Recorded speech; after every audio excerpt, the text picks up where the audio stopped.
জলমগ্ন Agartala smart city Chandrapur এলাকা পরিস্থিতি ক্রমশ ভয়াবহ রূপ নিচ্ছে। বন্যার আশঙ্কাও উড়িয়ে দেওয়া যাচ্ছে না। সরজমিনে এই ভয়াবহ পরিস্থিতি প্রত্যক্ষ করলেন মুখ্যমন্ত্রী ডক্টর মানিক সাহা। উপস্থিত ছিলেন প্রদেশ বিজেপি সভাপতি রাজীব ভট্টাচার্য, সঙ্গে ছিলেন পশ্চিম ত্রিপুরা জেলা শাসক, আগরতলা পৌর নিগমের মেয়র দীপক মজুমদার। মুখ্যমন্ত্রী এলাকার একটি শিবির প্রত্যক্ষ করলেন। সেখানে সাংবাদিকদের মুখোমুখি হয়ে মুখ্যমন্ত্রী বলেন, একদিকে হাওড়া নদীর জল প্লাবিত হয়ে চন্দ্রপুর দিয়ে আগরতলা শহরে প্রবেশ করছে, অন্যদিকে কাটাখালে জল ঢুকে শহরের বেশিরভাগ স্থান জলমগ্ন হয়ে পড়ে। তবে ফ্লাড পাম্প মেশিনগুলির মাধ্যমে চলছে নিষ্কাশনের কাজ। মুখ্যমন্ত্রী বলেন, গত বছর এই সময়ে রাজ্যে বন্যা পরিস্থিতির সৃষ্টি হয়েছিল। এই বছর আরও আগেই বর্ষা এসে হাজির রাজ্যে। স্বভাবতই রাজ্যে বৃষ্টির পরিমাণ বেড়ে যাওয়া পরিস্থিতি কিছুটা অবনতির দিকে যাচ্ছে। মুখ্যমন্ত্রী বলেন, জল বাড়ার সঙ্গে সঙ্গে বিজেপি কার্যকর্তারা নেমে পড়েছেন। সেই সঙ্গে জেলা শাসক এবং আগরতলা পৌর নিগমের মেয়র সরজমিনে পরিস্থিতি খতিয়ে দেখছেন। মুখ্যমন্ত্রী আরও বলেন, শুধুমাত্র আগরতলা শহরে নয়, কৈলাস শহরেও জল ক্রমশই বাড়ছে বলে খবর আছে। ত্রিপুরার অন্যান্য মহকুমাগুলিতে জল বাড়ার তেমন কোনো খবর নেই। যারা এখনো নিরাপদ আশ্রয়ে যাননি তাদেরকে অবিলম্বে প্রশাসনের নির্দেশ মতো নিরাপদ আশ্রয়ে যাবার নির্দেশ দিয়েছেন মুখ্যমন্ত্রী।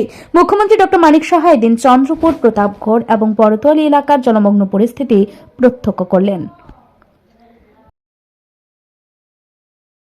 হাওড়া নদী তো অ্যাকচুয়ালি হাওড়া নদীর জলটা তো আসে পাহাড় থেকে, বিশেষ করে আমাদের বরমরা এইসব জায়গা থেকে জলটা আসে, এখান থেকে জলটা আসছে।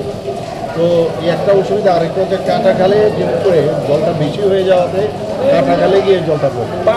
আগে পাম্প মোরালেস আগরতলা শহরে সব কথা চলছে, একটা জায়গার মধ্যে এটা মানে ডিস্টার্ব করছিল, সেটার পরিবর্তে আরেকটা পাম্প সেখানে দেওয়া হয়। তো সেদিকে নজর আছে, মেয়র সাহেবও আছেন, আমাদের রাজ্যসভার সদস্য রাজীববাবু আছেন। তো সব মিলে আমাদের সব যারা কার্যকর্তারা সবাই কিন্তু ঝাঁপিয়ে পড়েছে, পুলিশ বাহিনী থেকে এবং আমাদের স্বাস্থ্য বিভাগ থেকে, ডিজাস্টারের থেকে আমাদের সেক্রেটারি মহোদয় ডিজাস্টার, উনি আমার সাথে আছেন, জিএম সাহেবও আছেন। তো সবাই আমরা নজরে রাখি, তীক্ষ্ণ নজর রাখি, যাতে কোনো অবস্থায় কোনো জায়গায় সমস্যা না হয়। অন্যান্য জায়গার পরিস্থিতি অন্যান্য জায়গায় ত্রিপুরাতে আমার কাছে যা এখন যে খবর আছে, কৈলাস শহরে একটু সমস্যা আছে, বাকি এখনও দ্বিতীয় নিরাপদ। কিন্তু আমরা তো বলতে পারি না কখন কি হবে, এমন একটা অবস্থা। তো যাই হোক, আমরা তৈরি আছি। Thank you. এদিকে প্রশাসনিক শিবিরে এসে রাতভর শিশুসহ স্বামী স্ত্রী 3 জন অনাহারী ছিলেন বলে অভিযোগ করলেন এক মহিলা। তিনি বলেন, শনিবার রাতে তারা শিবিরে এসে আশ্রয় নিয়েছেন, কিন্তু তাদেরকে খাবারের ব্যবস্থা করা হয়নি। যার দায়িত্বে ছিলেন তারা কেন খাবার দিলেন না, এ নিয়েও প্রশ্ন উঠছে।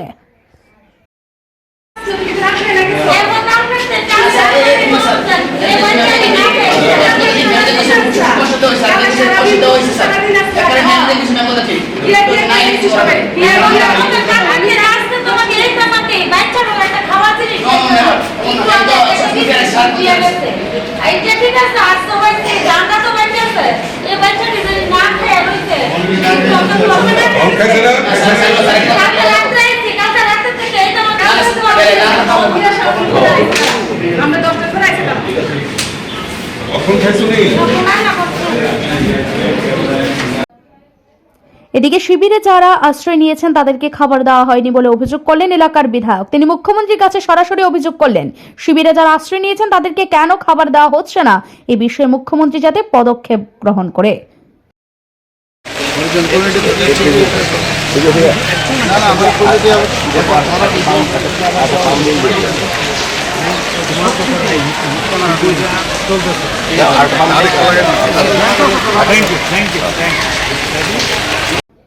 তবে পাহাড়ি জল ক্রমশই হাওড়া নদী হয়ে নিম্নাঞ্চলে প্লাবিত করছে, ক্রমশই ফুঁসছে হাওড়া, যার ফলশ্রুতিতে শহরে জল সরছে না। তাতে করে বাড়ছে উদ্বেগ। এর সঙ্গে চন্দ্রপুর আড়ালিয়া বাঁধ ভেঙে যাবার আশঙ্কা করা যাচ্ছে। যদি বাঁধ ভাঙতে পারে তাহলে হাওড়া নদীর জল শহরে প্রবেশ করে অবস্থা আরো ভয়ঙ্কর হতে পারে, এই আশঙ্কাও উড়িয়ে দেওয়া যাচ্ছে না। ব্যুরো রিপোর্ট, ঋদ্ধি নেটওয়ার্ক।